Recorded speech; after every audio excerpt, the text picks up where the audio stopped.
Hello everyone, and today we're going to be kicking off the new ranked season with one of my personal favorite decks, the Red Dragon Archfiend. Now, this deck has received a lot of sort of benefits from the new support, but it has of course come across some of its more powerful counters with the shifting of the metagame. So what has the deck gained from the new boxes? It has gained Small World. This is the first video in which we're employing Small World, so I'll break down how it actually works towards the end.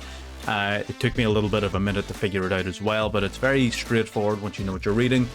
And it's also able to take very good advantage of the adventure engine, more so than most decks, to be perfectly honest, which I was pleasantly surprised about. I do try to avoid the adventure cards. I know people aren't a fan of seeing them, but when they fit so perfectly into this sort of deck that, again, you can't really pass it up. And again, we're playing this because I did recently see someone with some level of success on it, so I'm not going to say I'm first on the bandwagon here. I did see someone else playing something like this, and we have taken it and tried to emulate it. Is it super competitive? No, unfortunately it is not. While yes, it has gotten stronger in the new patch of all of this new support, it has also received a lot of new counters, to be perfectly honest. When you've got a deck that basically revolves around Protect the President here, when it's got so many counters now, it's not as easy to do. So we're going to talk about specifically how and why towards the end. We'll go through a detailed deck profile, but in the meantime, if you like what you're seeing and you want to see anything more, feel free to subscribe and like the video. Why not? It doesn't cost you anything and it does help me out. And basically leave any suggestions down below for anything you do want to see. We are on the road to 500 subscribers, hopefully by the end of August here. It may be a bit of a steep goal, but we'll get as close to it as we possibly can and see where we can go from there. So let's get into game number 1.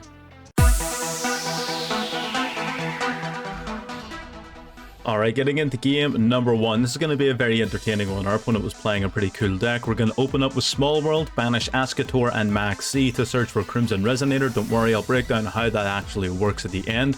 We're going to special summon the Crimson Resonator since we don't have any monsters, and that does lock us into Dark Dragon Synchros for the rest of the turn. So using Ascator, we're going to go into our Chaos Ruler. Check the top 5 cards of our deck for a light or a dark monster. Unfortunately, we don't hit any of them, so all the cards we are sent to the graveyard, including 2 Rites of Aramesir, which does slow us down. But using the Crimson Resonator, we can summon 2 Resonators from deck and then Synchro Summon into our boss monster, the Red Supernova Dragon. We do have a Synchron Resonator in hand, so we'll banish a light and a dark to resummon our Chaos Ruler back to the field, and because we now control it, special summon out the Synchron Resonator. 8+1 gives you the Red Dragon Archfiend Abyss. So we have an Omni Negate, sort of negate any face-up card on the field until the end of the turn, and we also have the Red Supernova Dragon, which will banish your opponent's entire field. Our opponent just basically sets free and passes back to us, so we're feeling pretty confident here. We're going to switch our Archfiend to attack mode. He goes to flip our Hot Red Dragon Archfiend face down. We know that this is bait, but we sort of have to take it anyway.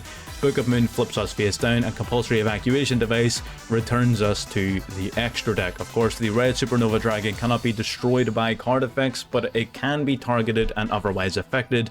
We're going to normal summon the Crimson Resonator to special summon 2 Red Resonators from our deck out to the field. We're going to keep those there just for next turn. We're going to swing in. We were hoping that it would be a small defense monster so we could get some damage across to the Abyss, but unfortunately that didn't happen. So we're just going to destroy the monster. He's playing some sort of Gokipole deck, or Gokipole deck, which is pretty cool. He summons it and swings into the Abyss, which allows us to summon the Synchron Resonator from the graveyard. Gokipole then will search for the shiny Black Sea Squatter. He special summons it and destroys our Abyss. Not very much we could have done about that, and using the Squatter, he'll take out our Crimson Resonator. So not a fantastic situation to be in, but we do have counterplay, so we're going to use 2 Resonators to go into Crystron Haku Vibrax. It's a fantastic follow-up play, or backup play if your main ones don't resolve. You use Hulk and Jet Synchron to go into Mecha Phantom Beast Auroradon. Auroradon will summon out 3 Mecha Phantom Beast tokens to the field. You all know how this combo works. And then we Synchro Summon into the level 10 Supreme Sovereign. Using Synchron Resonator, when it's sent to the graveyard for a Synchro Summon, we get to add a Resonator back to hand, so we grab our Red Resonator, discard a monster to summon the Jet Synchron to tribute it, destroy the Squatter, summon out the Creation Resonator. That just gives us enough damage for lethal. So we were able to, as you can see, right at the beginning of the game, we were able to put up what we would sort of look at as our ideal board. You do want to have a couple more hand traps than what we did. but we were able to put out the Abyss and the Red Supernova Dragon, and even by the roguest of decks, we'll say, it got cooked. So that's what I'm saying. This deck is not invincible. It's not even, I don't even think it's as powerful as it used to be, even though the deck itself is better. I believe within the context of the newly developed metagame, it is probably weaker now than it was back before these things were in it, even though it itself is taking advantage of these new aspects, which it's a whole complicated thing. But again, we're going to try our best to make it work. We did get the win here. We're going to go into game number 2.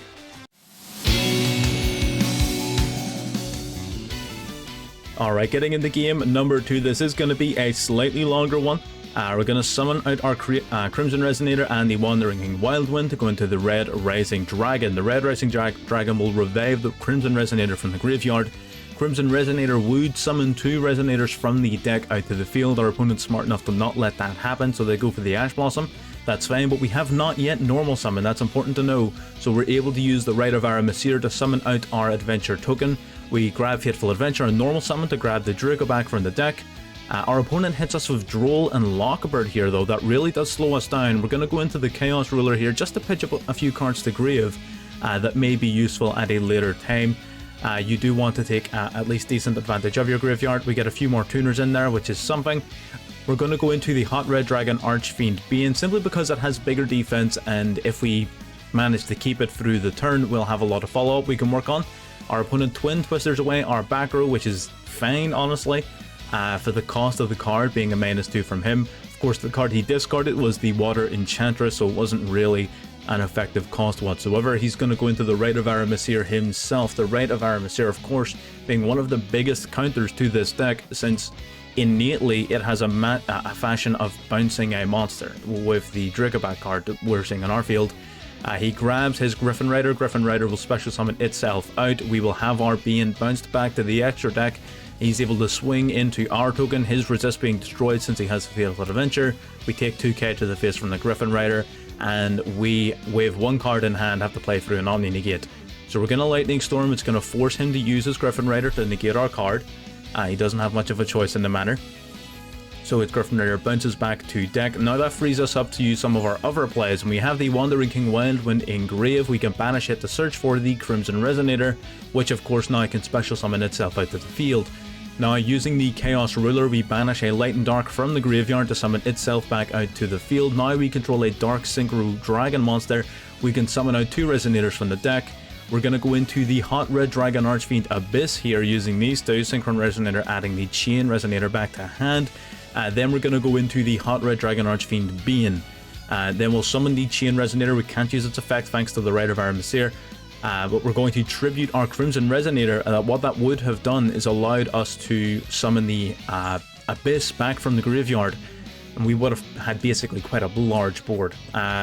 We're going to special summon out both Synchron Resonators from the graveyard by banishing the Red Rising Dragon. Then we're going to go into the Hot Red Dragon Archfiend King Calamity, which is an extremely powerful card. It's just not powerful within this particular context.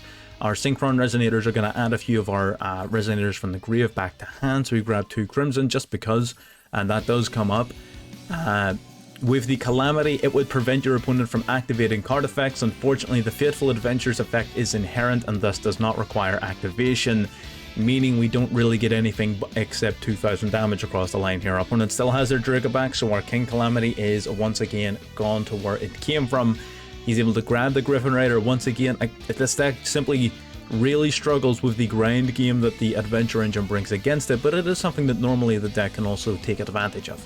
We do basically eat 3,900 points of damage here. Our opponent goes into Link Spider, which is a very interesting play, and then eventually into Predaplant, Verte, Anaconda, so we can pay 2,000 to go into the Destiny Hero Destroyer Phoenix Enforcer. I guess he believed that to be a preferable play, so that is what it is. So we get a bit of an idea here. We're going to special summon out the the Wandering Griffin Rider to the field. We normal summon the Red Resonator, which will special summon a Crimson Resonator alongside it, which looks like a bit of a crazy play, but we go into the battle phase to scare our opponent into using DPE, which he does. That then clears up the board so we can use the Crystal and Hulk to summon out Jet Synchron. Then we go into the Auroradon play. Again, a very, very solid backup play for the deck. I believe it would be silly to play the deck without at least having this in there as a backup option. We're going to tribute the Auroradon to destroy that Fateful Adventure. Then we're going to summon a Jet Synchron and Synchro Summon into the level 10 Baron de Fleur. We also had the option of summoning Qing Ying. I was really up in the air between which ones. We pop and then negate the DPE, so that card is now gone. He cannot use it again. Qing Ying may have been stronger, to be fair. But again, it was really up in the air as to which one we were going to use. The reason we want the Baron de Fleur is because during the standby phase, we can bounce it back to the extra deck to actually revive the Hot Red Dragon Archfiend Abyss. Because it was properly summoned and holds no restrictions. So now we've got a monster on the board that is essentially an Omni-Negate. We didn't negate the Rite of Aramis because it didn't do anything. His Dracoback is in the graveyard unless he played multiple, in which case we were then boned. We take out his token. He's got 2 face downs, one of which we can negate right now. The other of which we may be able to negate using the Infinite Impermanence. He draws into a Phantom Knight's Boots, which again, interesting play. He special summons it out with Dasher. I'm not sure if that was entirely necessary, but it is what it is. We draw into Resonator Call, which will grab us the Creation Resonator. We're sort of running low on resources at this point. We summon it out simply because we have to get some movement in this game. We do have to start getting damage across the board, otherwise we're simply stalling out until he can beat us. So we swing for the 800. He's going to use his boots in the graveyard, banish it to grab a Fog Blade from the deck, sets it face down, and then realizes that it's no bueno. It's not going to go anywhere. We're going to be able to continually negate his cards. Again, the Abyss is able to negate back row too. He simply did not have an out. Did we have an out if he were able to conquer that board? Probably not. Most of our resources were in the graveyard. It was a very, very tough match. A very good, a very, very strong game from our opponent here as well. And we made a few interesting plays too. Again, the Baron de Fleur back into the Abyss Dragon is very, very good. I don't believe I've ever used that apart from in this game, but I mean, it is an interaction that you can bear in mind. We do play 2 copies of Abyss Dragon specifically for that reason. But yeah, again, pretty solid game. Let's get into game number 3. Alright, game number 3, here we are going second, and looking at this hand, you'd be thinking we're off to a decent start here. Our opponent's going to go for Pungus the Anman, then using Foxy Toon's going to discard it to grab another one from deck. He's going to go into Hulk. Hulk then is going to summon out from the deck the Death Squad 001. He's going to go into Auroradon. Again, you've seen this play 1,000,001 times. Auroradon summons out the 3 Mega Phantom Beast tokens to the field. The Death Squad 001, of course, resummoning itself from the graveyard. He's going to tribute 2 monsters to summon out the Auroradon, the O-Lion and the token going into Denglong. He's going to get another token from the O-Lion being sent to the graveyard, and the Denglong is going to grab him a Yangzing card, most likely the 9 Pillars.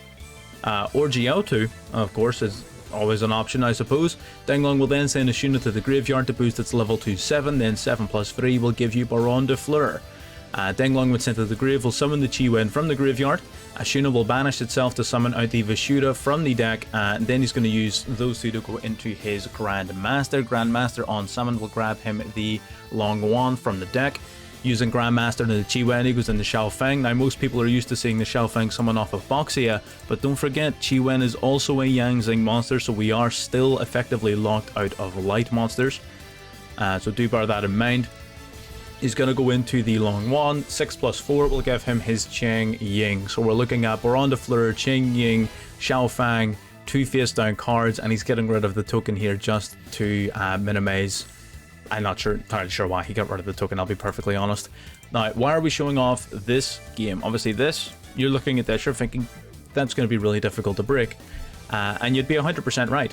So we're going to use our Enchantress. We're hoping he's going to negate the Enchantress or the Rite of Aramis here, either one, with Baron de Fleur. Now, Baron de Fleur, when it negates the activation. That means we can activate a second Rite of Aramis here, since technically it was never activated. Fateful Adventure then will be grabbed from the deck. We'll discard the Chain Resonator to summon out the Ascator, and this is where everything starts to go a little bit south for us. We do grab the Dracoback. Fateful Adventure then will go to activate. Our opponent hits us with Called by the Grave on the Chain Resonator, the point behind which is, of course, triggering the Ching Ying. So now he gets to banish a card on our field and one on our graveyard. The trigger back does activate. That's when he's going to chain the Ching Ying. He's going to banish a couple of cards here. We're going to summon it to Griffin Rider, basically to give him more targets. We were basically hoping as long as he doesn't banish the Fire Ant, we'll be fine. Unfortunately, he's smarter than that. He banishes the Fire Ant, banishes the Dracoback. We're going to desperately go into the Chaos Ruler here, but it basically doesn't even get to use its effect. It gets impermed right away. So yeah, again, not a fantastic showing here, but it just shows that what we're playing against is pretty standard. This deck hadn't a chance. It just did not have a chance. He's going to resummon his Grandmaster here in the standby phase simply because his Baron de Fleur no longer had a negate, and it can manually trigger the Ching Ying. Ching Ying banish a number 2. Ecclesia will summon out Taya. Taya banish one from the graveyard to grab a token. Vishuda then will bounce something back to my hand using its effect in the graveyard, which is purely BM, and we know it. He's going to go into Dragite. I mean, look at our opponent's deck. That is the standard of the metagame. How is any rogue deck like this meant to keep up with those kinds of players? And I feel like that's important to note after coming off of a couple of wins. Always important to note that if you go against any tiered deck, you're gonna really struggle. This deck is casual fun at best. It is good in casual matches where you're not being hyper competitive, but this deck is probably not going to see you through to Diamond. I don't even believe it's going to get you through Platinum, to be honest. But we'll cover off the deck and we'll talk about more of its competitive implications then and take it from there. Alright, so getting into the deck list then. So we're going to start off with the core of what makes the deck, what it actually does, which is the Resonators. Now, you're seeing a few different ones here. The only one that really matters, to be perfectly honest, is Crimson Resonator. The rest of them exist almost purely for their level. Crimson Resonator, if you control no monsters, can special summon itself out from your hand, and if the only other monster you control is a Dark Dragon Synchro monster, you can summon out 2 more Resonators from your deck. This, guy, is how you're going to go into your big boss monster, being the Red Supernova Dragon. The Red Supernova Dragon needs 3 tuners and a non-tuner Synchro monster. So what you'll normally do is you'll have one of these 2 on the field, either your Red Rising Dragon or your Chaos Ruler, one of the 2. Then you will use Crimson Resonator's effect. If you have Red Rising Dragon on your field, you'll summon out 2 level 2s or a level 3 and a level 1. Basically, Resonators totaling level 4. Level 4 plus level 2 plus level 6 will give you your Red Supernova Dragon. If you have the Chaos Ruler, you'll be looking to summon 2 level 1s, normally your Chain Resonator and a Synchron Resonator. The reason that's preferable is because Chain Resonator is a light monster, Synchron Resonator is a dark monster, so that means you're also satisfying the conditions for Chaos Ruler to resummon himself from the graveyard. But we'll cover that off more in just a moment. But basically, Crimson Resonator is the ticket to which you're going to use to summon out your big boss monster. And what are you going to tune him with to make it work? You've got a few options. You have the Wandering King Wildwind, which is ideal. It basically, if you control one of your Resonators, you can special summon it out to the field with no cost. Now, it is not an activated effect in the hand, it is an inherent effect, so if you search for it off of your Witch of the Black Forest, you'll still be able to summon him. So that's important to know. You also have Ascator Dawnwalker, who I keep on taking out and putting in and taking out and putting in, who will basically, it's a free level 8. This guy will summon out your Chaos Ruler, which again will satisfy the condition. So Ascator will discard a card to special summon itself to the field, and then it will special summon a Fire Ant Ascator from either your hand or deck. So that is 5 plus 3 gives you your Chaos Ruler. With the Wandering King Wildwind, you will do your Crimson Resonator and the Wandering King Wildwind. They'll summon out the Red Rising Dragon. Now the Red Rising Dragon will summon a Resonator from the graveyard when summoned, so it'll grab your Crimson Resonator back from the grave. Crimson Resonator will activate its effect, and boom, there's your Red Supernova Dragon. So there's the 2 main ways you're going to be using it. You're going to use your Crimson Resonator alongside one of these 2 cards to go into your plays. You also now have the option of using the Adventure Engine for it. The Rite of Aramasir summons a level 4 token. The level 4 token will facilitate your plays alongside your Crimson Resonator. So as long as you have your Crimson Resonator alongside any of these, 10 cards? That's pretty much full comp. 11 cards, sorry, because you also have Witch of the Black Forest. So Crimson Resonator alongside any of those 11 cards, and you're pretty much good to go from there. You also have 3 copies of Resonator Call, as well as 3 copies of Small World, which will... Small World basically searches for any card in the deck. We'll cover off how in a moment. And then Resonator Call will search for any of your Resonators. So you're essentially playing 9 copies of Crimson Resonator, and you need that alongside one of, what, 14 other cards? Pretty good. Very, very consistent in terms of how it's going to get its play off without interruption. Now, what are these other cards you're seeing? The other Resonators, Synchron Resonator and Chain Resonator, are your level 1s of choice. The Synchron Resonator can special summon itself from hand if you control his Synchro monster, and it'll be the main facilitator for the Hot Red Dragon Archfiend Abyss. We also have the Chain Resonator, who you would want to summon off of Crimson, purely because it's a light monster, and you can use it as material to resummon your Chaos Ruler from the graveyard. It can banish a light and dark from the grave or hand to resummon itself, so it basically gives you an additional extender. The Red Resonator is your level 2 of choice. Off of this, you can also technically use Force Resonator, but Red Resonator basically, when normal summoned, can special summon another monster level 4 or lower from your hand. So it's great for going into your Haki Fibrax place as a follow-up, as well as just a generally good card if you don't have your Adventure Engine. Of course, if you do have the Adventure cards, you will not be able to use its normal summoned effect. It does have a secondary effect that when it's special summoned, you get to gain life points equal to a monster on the field's attack points, which will usually give you a decent chunk of life points. It could be between 2100 off of your Red Rising, it could be 7000 off of your Red Supernova Dragon, it can be whatever. So decently solid cards. The Resonators, and the last one is the Creation Resonator. It's a level 3 Resonator, which makes it unique, and it can also special summon itself if you control a level 8 or higher Synchro monster. Again, facilitating your additional plays, basically. It's as simple as that. So yeah, I mean, the most important thing about these guys is their levels. You can play whatever ones really you want. I don't think there's many of them that you want to play. Most of them are pretty bad. These ones, I would say, are the only somewhat decent ones. So that's the Resonators, and that's also covered off most of our level 4s. We also have 1 copy of Witch of the Black Forest. I'm playing one purely because I had 39 cards. I was testing out which different hand traps. I decided maybe let's play a single copy of her. Basically, whenever the Witch of the Black Forest is sent to the graveyard, you can add a monster with 1500 or less defense from your deck to your hand. Now, that's either going to add you your Wandering King Wildwind if you don't have a play, or it can grab you an Effective Healer, a Max C, something like that to use on the following turn. So she does provide a decent bit of value. You can, of course, bump this up if you want to, but I was really struggling for room here, to be honest. You may even want to play her over Ascator. That's definitely for sure an option you can go for. And that covers off the core of the deck. Of course, there is the Adventure Engine, the Rite of Aramasir, Wandering Griffin Rider, the Enchantress, and the Dracoback are all cards that are core to the Adventure Engine. What it's going to do is summon out the Adventure token off of Rite of Aramasir. So basically, the Enchantress exists to search for the spell card, the Rite of Aramasir. This will summon a token as well as place Fateful Adventure face up in your field.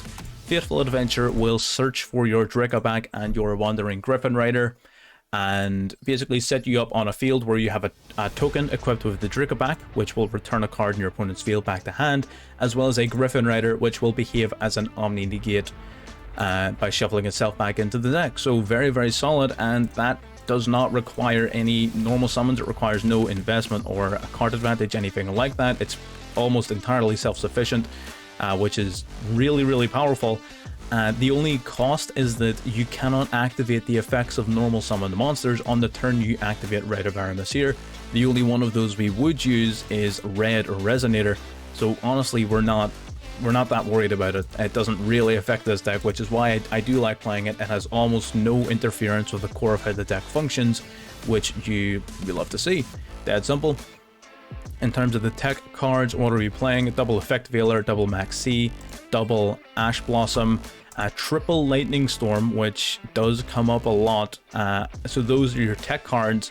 And why are we playing 2 elves of them all? Because we're playing Small World. Small World basically lets you search for anything in your deck. All you need to do is have a monster in your hand. Now, you will basically banish a monster from your hand.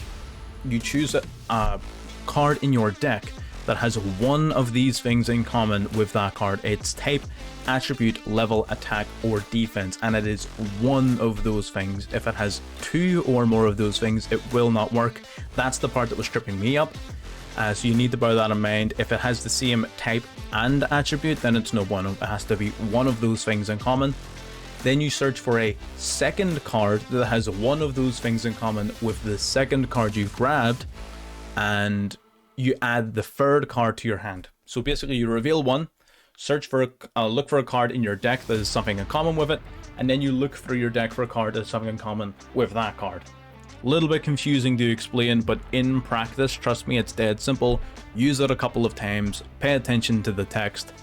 If you can't search for the card you're looking for, take a step back and looking at it. I can guarantee you'll find a reason, but it's a very simple card in practice.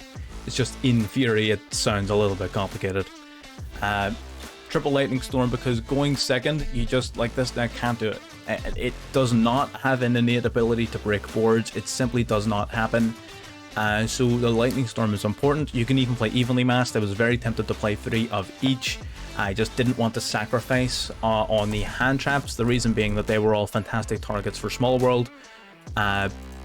So that's sort of like, well, where do you want to draw the line? How useful do you want your small world to be?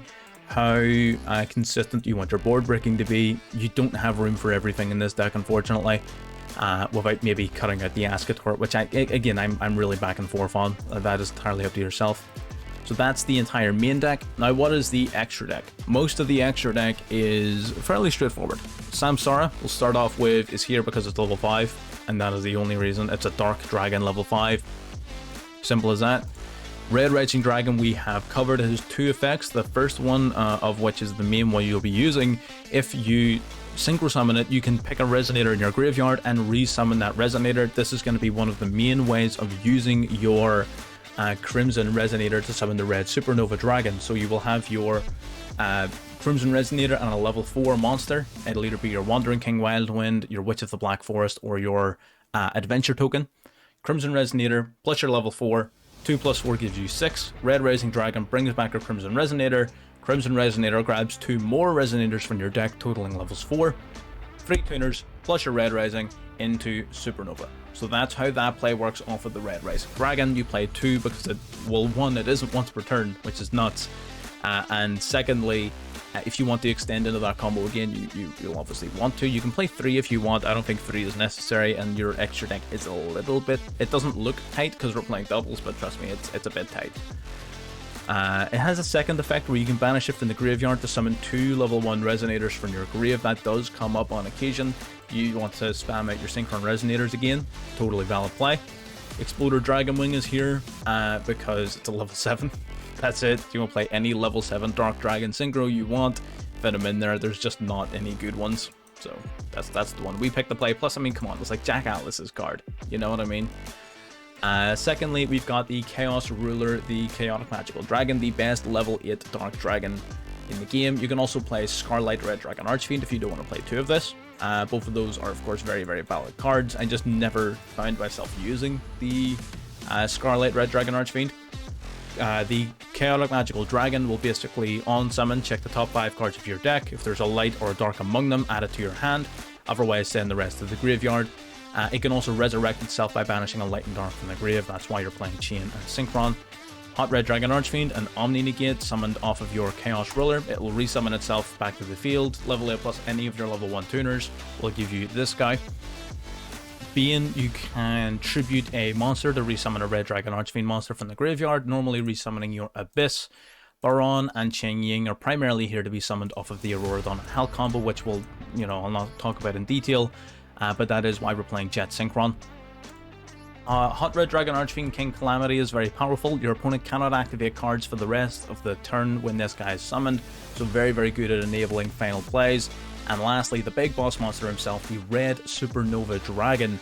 If your opponent activates a monster effect, this guy can activate to banish everything on itself and everything on your opponent's field, and this guy will come back during your next end phase. So this guy is amazingly powerful. He also cannot be destroyed by card effects, which does make him somewhat difficult to take down, but in recent times, because of the existence of the adventure engine, he has become somewhat easy to get rid of. So do bear that in mind. But that's pretty much the full deck profile. It's going on here a lot longer than I thought I would be, but that is pretty much everything wrapped up. So if you do like what you're seeing and you want to see any more, if you have any suggestions on how to make this particular deck more competitive, I dare say there are people out there that do know it a lot better than I do. Feel free to leave your suggestions down below, and like I normally do, I get round to every single person I can. And that pretty much wraps us up. Feel free to subscribe, and I'll see you all in the next one.